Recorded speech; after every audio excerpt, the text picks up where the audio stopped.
Sejam todos muito bem-vindos e bem-vindas à Rocha Opções, a solidez da ciência.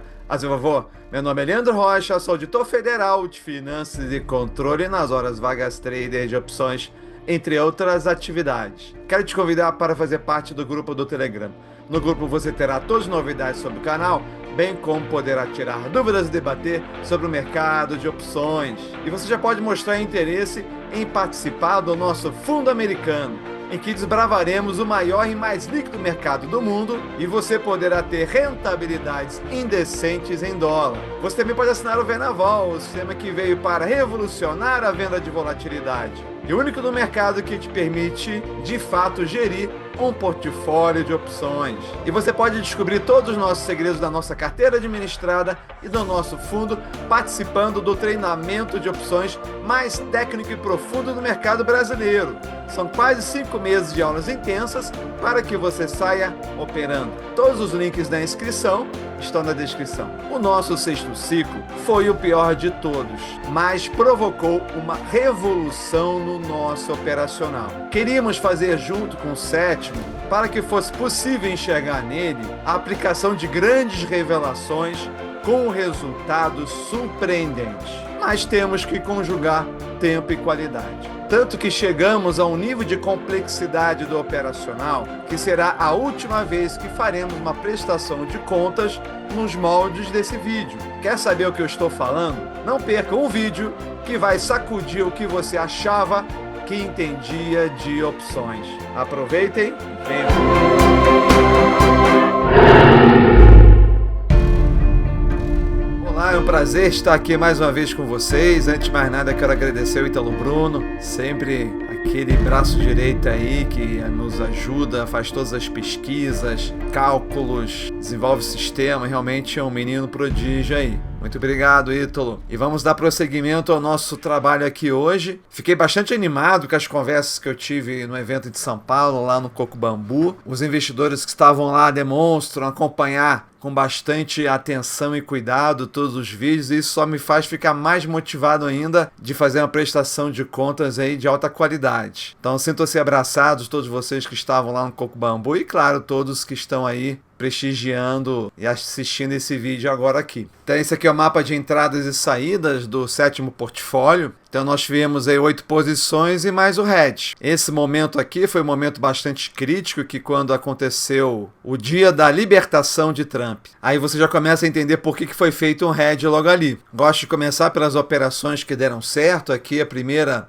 nós vendemos uma put ATM do Bradesco no momento que o Bradesco estava naquelas regiões de R$12. Para quem está acompanhando a série desde o início, já verificou que nós não apenas fazemos estruturas neutras, especialmente nesse momento, a depender de cada ativo. Ativos que estão em regiões muito baixas, que realmente nós enxergamos uma assimetria, nós temos feito uma simples venda de put ATM. Nós estamos evoluindo, nós estamos cada vez mais afastando um pouquinho aí o delta, vendendo uma put delta 30, porque percebemos que isso nos dá mais tranquilidade nesses momentos. E claro, também traz menos volatilidade. Claro que há requisitos especiais para você estar abrindo uma put ATM, eles são um pouco mais rigorosos em relação à premiação, em relação à volatilidade implícita do que seria, por exemplo, em um Strangle. O fato então é que nós abrimos uma put ATM no Bradesco e saímos com 81,30. Eletrobras também abrimos uma put ATM e saímos com uma lucratividade de 80,13. Isso aqui é significativo, né? Porque você tem uma altíssima lucratividade em cima de um prêmio muito alto. Aqui nesse caso, na JBS, nós não vendemos. Por que nós não vendemos uma put? Porque o prêmio estava muito baixo. Se os prêmios das opções estão baixos, então provavelmente é mais vantajoso você comprar uma call 85. No caso aqui, minha call 85, que deu aqui um lucrozinho interessante de 41%.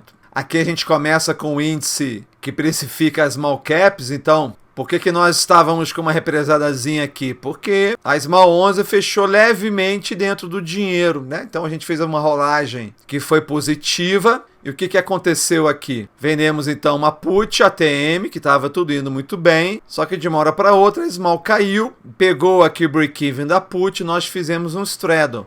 Quando nós fizemos o straddle, a small voltou. Ora, quando você faz aqui um straddle em cima da put que você estava, que é o manejo tradicional de você vender put, o que você está fazendo? Você está, como eu disse, vendendo uma call. E o que aconteceu aqui? Essa call deu prejuízo, porque o mercado recuperou e atravessou a call. Então, nós saímos aqui com prejuízo de menos 78,43. Nesse caso aqui, o manejo ele não ajudou. Ele fez com que nós tivéssemos prejuízo. Mas nada tão significativo. Drogaria Raia, aqui com todo um aprendizado que a gente já estava evoluindo ali em relação a estruturas reprodutoras do movimento das ações, nós começamos aqui com meia put ITM e aqui embaixo uma put ATM. Por que nós não botamos uma put 100% de uma put ITM aqui? Porque se a raia ficasse parada, a gente ia ganhar nada durante o mês inteiro, né? Então a gente não gosta disso, a gente gosta de estar sempre ganhando na passagem do tempo. Então a gente fez uma put ATM, um delta 50 e meia put ITM, que é metade de um delta 100, que vai dar 50 mais 50, 100. Nós trouxemos um pouquinho aqui para baixo, para que a gente então zerasse o extrínseco e a put ITM não tivesse um extrínseco negativo. O que aconteceu então com a drogaria Raia? Nós abrimos aqui, ela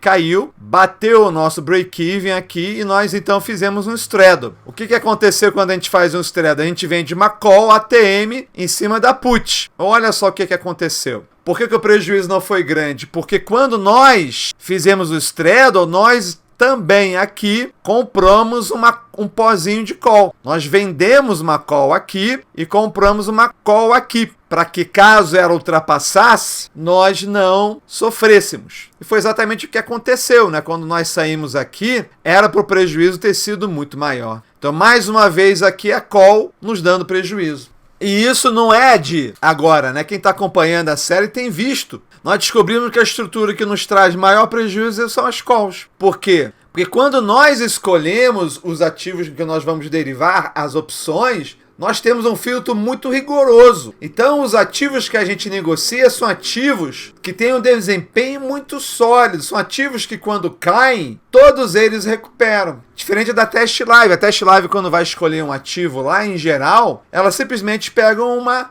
listagem de valores de IVR, do maior para o menor. Qualquer empresa que esteja lá com IVR muito alto, eles pegam como empresa. Nós não vamos fazer isso e nós não temos feito isso aqui no Brasil. A gente só pega, de fato, empresas que são defensivas, que têm patrimônio líquido sólido. E essas empresas, elas acabam sendo um pouco enviesadas para cima. Então, todas as vezes que nós vendemos uma call, que é o manejo clássico, quando o ativo cai, se não for nesse ciclo, no outro ciclo, depois o valor das ações tem voltado. E não voltou metade das vezes, ou voltou 60%, voltou 100% das vezes. Então aqui tivemos um acréscimo aqui na rentabilidade represada da Raia. Mas não foi isso que pesou, não. O que começou a pesar foi a Vale, né? Foi um ciclo na qual as commodities tiveram uma queda muito grande. A gente não pode esquecer que a Vale estava dentro daquele grupo de empresas que nós estávamos acompanhando para obter uma devolução da rentabilidade represada. O que aconteceu aqui? Então a gente tinha um movimento direcional, foi intencional isso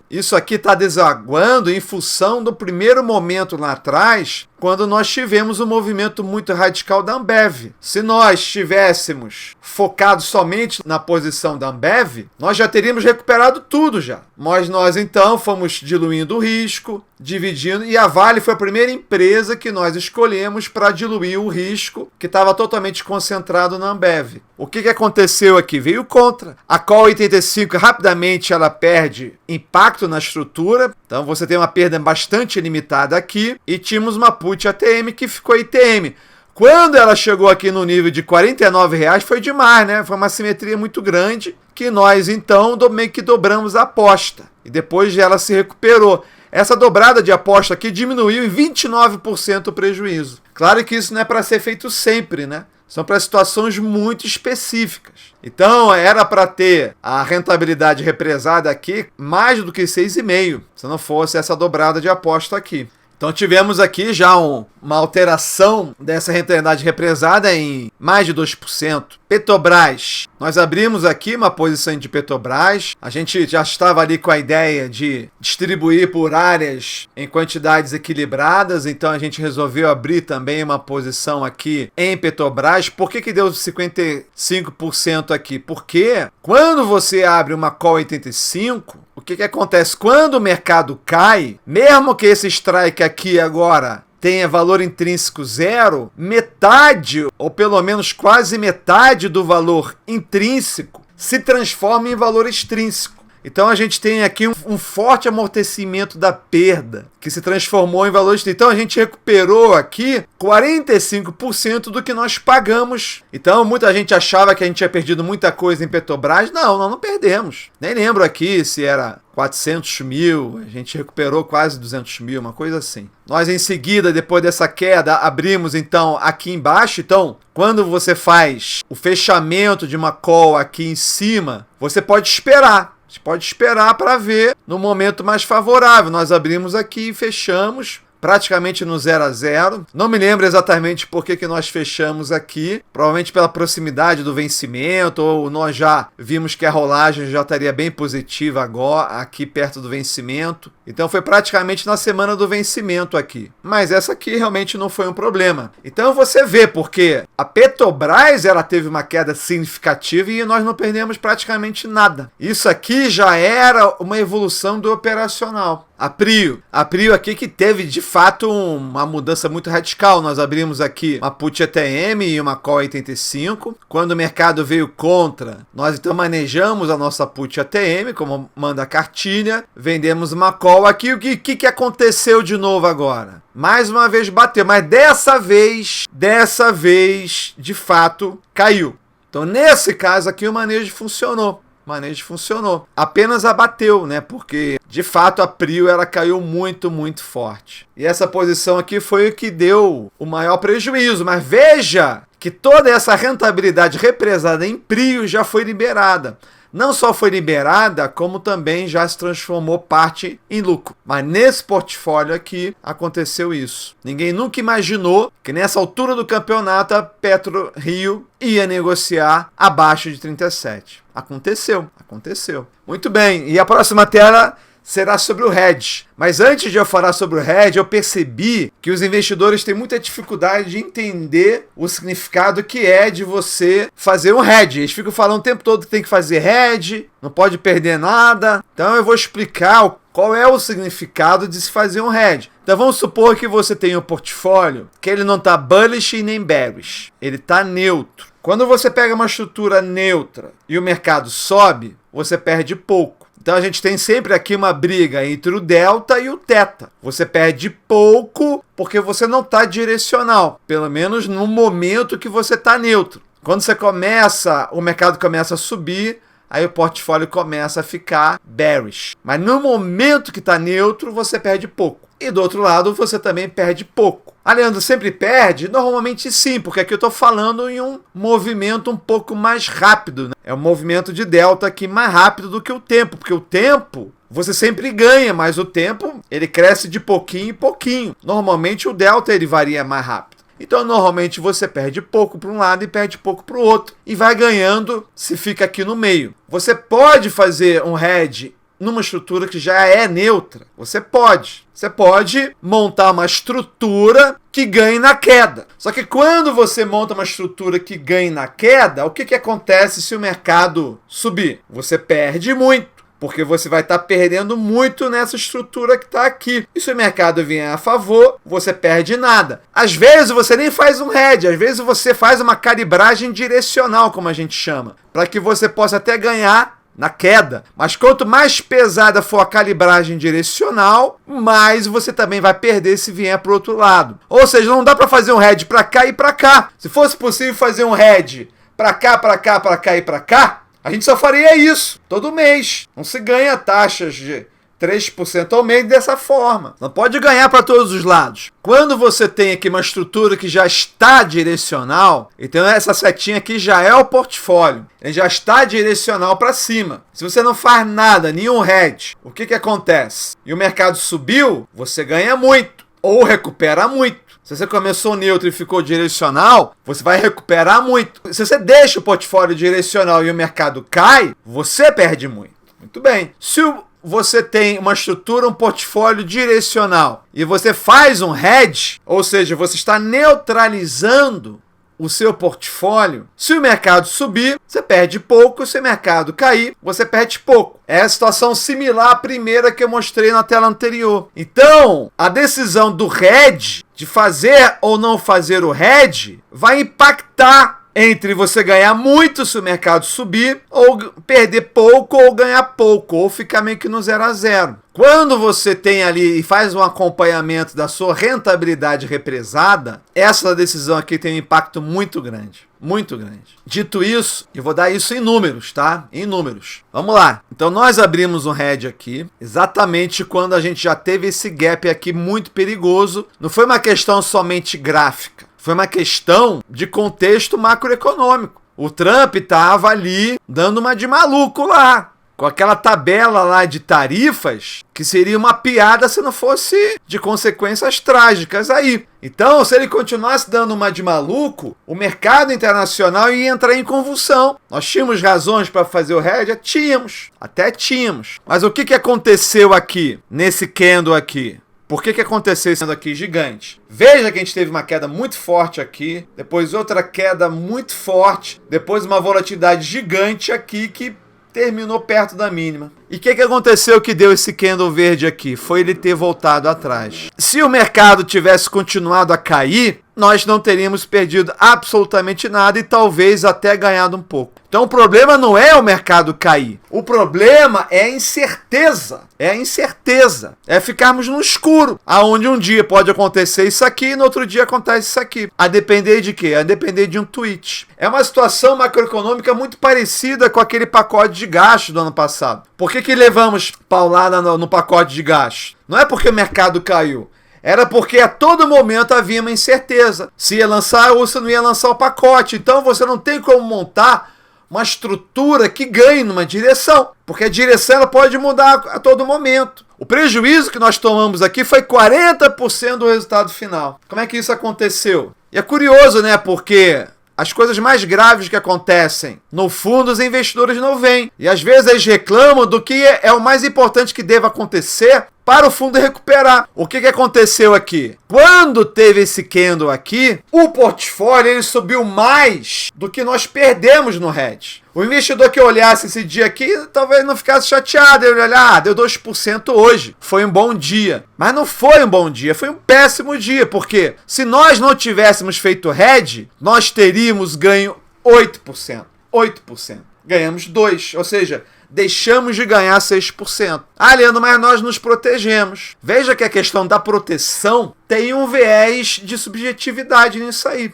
Tem um viés de subjetividade. Como é que a gente vai saber o quanto de medo tem numa decisão que deveria ser 100% racional? Será que havia realmente essa ameaça toda? Isso é uma coisa que a gente ficou muito tempo refletindo. E era difícil, às vezes, ouvir os nossos pensamentos com tanto investidor com muito medo. Como é que você sabe se sua decisão ela está isenta disso? Nós somos seres humanos. Nós nos importamos com o que o investidor fala, mas tivemos que calibrar isso melhor. Não é que os investidores têm culpa de serem assim. É da natureza da situação. O culpado somos nós de não deixarmos contaminar por isso. Então, quando a gente olha aqui a pizza de resultados, fica muito evidente, né? O peso que teve o hedge e o peso que teve as commodities. Eu falei que o BOVA teve um peso de 40% e commodities 59%, ou seja, se a gente não tivesse feito o hedge e não houvesse feito o Trump, teria ficado elas por elas. E fechamos com esse resultado aí de 14,95. Quando nós olhamos aqui pelo mais retorno, se isso apropriado dentro exatamente do mês, deu um resultado de menos 12,16. E nesse ciclo nós já estávamos num processo de evolução do operacional muito forte, que teve seu primeiro e grande teste ali na Petrobras, muita gente achando que o problema tinha sido com a Petrobras, mas nem tinha sido. Quando nós trazemos então os indicadores de rolagem, isso fica muito visível aqui nessa tela. Eu sei que tem alguns investidores que estranham essa coisa da rentabilidade represada. Se você estranha a rentabilidade represada é apenas uma consequência de outra coisa. O fato gerador da rentabilidade represada são as rolagens. Você, quando rola uma posição, você está ali definindo um operacional, um racional de que quando o spot voltar, você recupera tudo aquilo que você perdeu. É uma natureza mecânica da operação, não é uma invenção. E o que nós temos observado é que absolutamente todas as rentabilidades que foram represadas foram liberadas. A única rentabilidade que não tem volta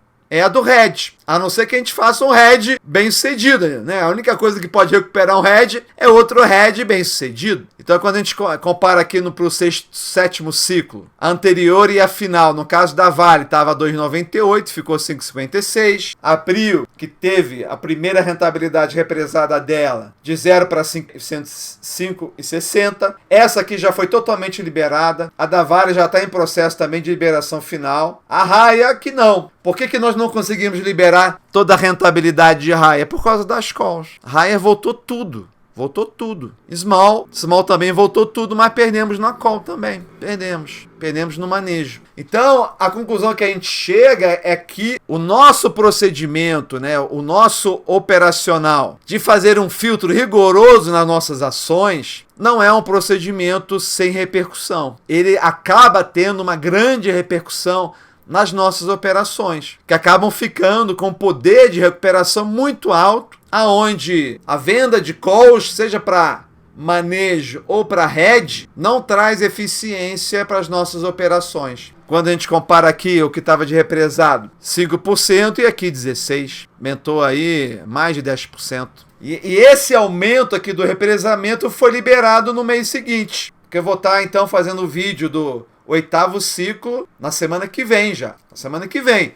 Na verdade, como eu falei, era para a gente ter feito o 7º e 8º junto aqui, para contar toda a história com início, meio e fim. Né? Então a gente está apenas contando o início da história para o 8º ciclo, seu final. Então houve um represamento aqui de mais de 10%. Síntese e lições. Foi o nosso pior ciclo, mas foi o que provocou uma revolução no nosso operacional. No dia da libertação, com toda a ameaça de um cisne negro, foi montado um hedge. Dos 15%, 10%, ou seja, 2,8 milhões, foram de perdas provocadas por venda, ou seja, resultado de manejos e hedge. No portfólio anterior, já estávamos vindo de uma situação de 2,2 milhões. Além disso, as operações derivadas de commodities foram responsáveis por 59% do prejuízo, muito concentradas ali na Vale e na Prio. Isso ocorreu dentro de um contexto de sua queda expressiva sobre o efeito Trump, com petróleo ali abaixo de $60. E uma declaração que continuo tendo que fazer sempre, né? O hedge não ganha para todos os lados. Senão faríamos só hedge todos os meses. Nossas operações seriam só hedge. Então, depois de tudo que nós temos observado de forma consistente, perdemos dinheiro em Bradesco. É só você ver os vídeos anteriores lá. Porque voltou, a gente ficou manejando,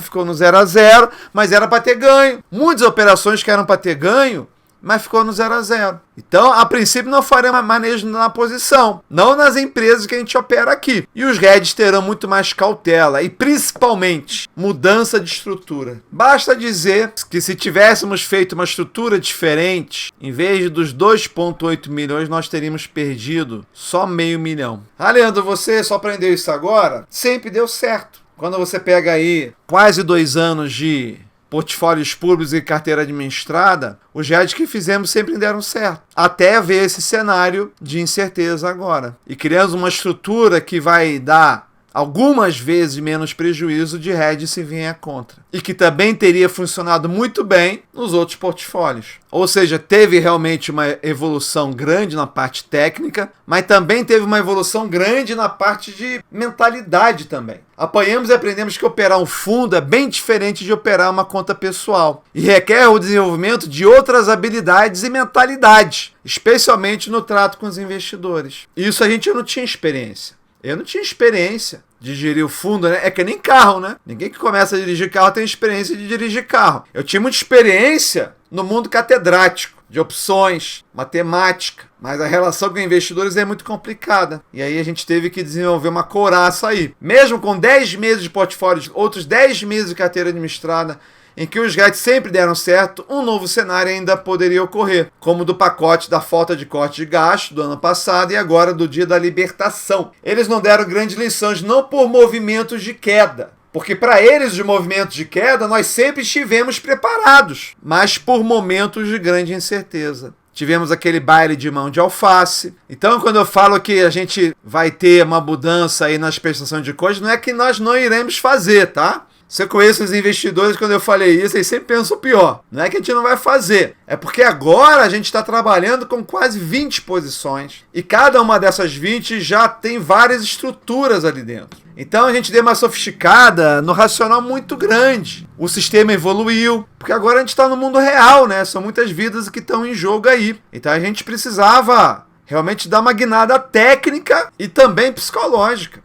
Também. O método de você negociar por tranches veio para ficar, de você ter várias estruturas diferentes, sendo uma estrutura para cada tranche. Você acha que a gente queria complicar? Não, a gente não queria complicar. Mas a vida é real, nós precisamos ser o máximo eficientes, evitar a volatilidade, aumentando o máximo a rentabilidade. Como vocês viram aí, nós temos posições direcionais nas commodities e uma coisa que não vai mudar vai ser o tipo de empresa que a gente vai continuar operando. O que está ficando cada vez mais claro são as consequências dessa visão. A partir do momento que você tem empresas sólidas, elas de fato acabam tendo um viés sempre muito forte de recuperação. Isso não pode ser ignorado se a gente quiser ter um desempenho eficiente. Empresas sólidas não vai mudar. Agora, nem sempre o Bovespa ele movimenta de acordo com essas empresas. Nós tivemos na quinta e sexta-feira o Bovespa ali, talvez caindo ali em meio, menos meio. Nós tivemos mais de 1% na quinta e quase 2% na sexta. E o Bovespa caiu. Na quarta-feira o Bovespa tinha caído um pouco e as commodities tinham caído mais. Então é isso. Eu sei que muitos investidores querem saber no dia o que está acontecendo, mas o que nós fazemos das prestações de contas, nenhum fundo faz. Nenhum fundo faz. Mas vai ter um delay, né? Para a gente poder contar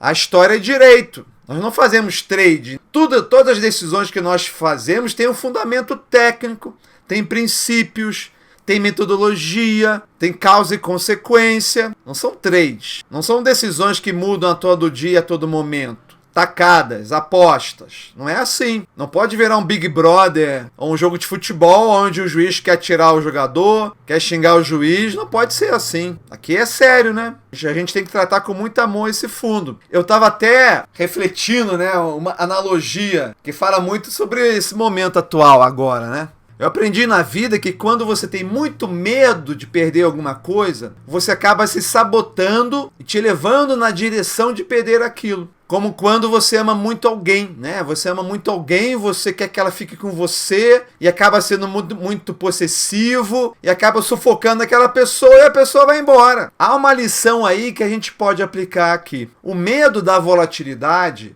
quando o mercado virou, pode ter provocado mais volatilidade. Não é intuitivo isso, nem natural de se entender. Mas eu acredito que o desafio do sucesso é entender o paradoxal e trafegar firme no conflito. Disse que quando o ser amado realmente te ama, você tem que deixá-lo ir, porque se ele realmente te amar, ele vai voltar. Talvez tenhamos que tratar o fundo com mais amor e acreditar mais nessa verdade. E deixar as operações irem, porque se elas forem boas empresas, elas vão voltar. Então é isso, pessoal. Espero que vocês tenham curtido esse vídeo com muitos aprendizados, seja para alunos, para investidores, para membros do canal, quem está de curioso aí, mostrando que mesmo em resultados negativos, nós estamos aqui para prestar contas deles e explicar tudo o que aconteceu e por que as decisões foram tomadas do jeito que foram tomadas. Aguardem o 8º ciclo, que vai ser muito mais agradável, né, de falar, que foi um portfólio muito bem sucedido, na qual vocês vão começar a entender melhor ainda todo o avanço que nós fizemos no operacional. como são muitas operações e tudo muito intricado, vai ficar praticamente inviável a gente ficar mostrando telas de candles para cada ativo, tá? A gente está pensando na forma mais eficiente, mais transparente da gente conseguir trazer isso para vocês. Eu acho que todos já devem ter observado que eu estou todo dia fazendo abertura de mercado lá no Instagram, depois faço fechamento também no Instagram. Tem também o fechamento de mercado lá no grupo VIP. Se você não conhece o nosso Telegram, não deixe de participar aí no nosso Telegram. Lá você pode fazer perguntas, fazer o que você quiser lá. Tá, todo dia eu tô botando notícias. Lá é um lugar muito interessante de notícias. Já faço uma filtragem, só coloco as notícias que de fato estão fazendo preço no mercado. Trago colunistas que são consagrados lá. Então lá é muito interessante ver também todos os nossos links e promoções e eventos. Tudo você consegue enxergar lá no nosso Telegram. Temos aí os QR Codes. Você que já quer se candidatar aí, nós estamos bem avançados já no Fundo Rocha Internacional. Já tivemos aprovação total lá, sem absolutamente nenhuma restrição lá do Santander. É um grande sonho nós podermos fazer isso, permitir aos investidores de aplicarem dinheiro em dólar, em ativos americanos lá, através das opções, estando aqui no Brasil. Olha que coisa incrível. Tem o nosso fundo também brasileiro, que você também pode começar essa jornada com a gente. Se você quiser operar, tem aí o treinamento, que com certeza é o melhor treinamento que tem de opções, pelo menos o mais completo e técnico. E para você operar a venda de volatilidade, claro que você precisa assinar o Vendaval. Acima de tudo, eu tenho que agradecer toda a confiança que os investidores têm demonstrado, apesar de toda essa volatilidade. Fiquei muito feliz em conversar com vocês aí no nosso evento Coco Bambu. Eu quero que façamos cada vez mais eventos em todos os cantos do país. Foi realmente uma injeção de ânimo muito grande, que só nos fortaleceu. E fiquei muito feliz que vocês acompanhem aqui os vídeos no detalhe. Então sintam-se mais uma vez todos vocês abraçados. E a todos também, forte abraço a todos, um prazer sempre enorme aqui estar com vocês. Queremos logo voltar à nossa curva, estaria aqui para comemorar junto de vocês também. Então nos vemos no Instagram, nos vemos no Telegram, em tudo que é Gran, e claro, sempre até o próximo vídeo. Até lá!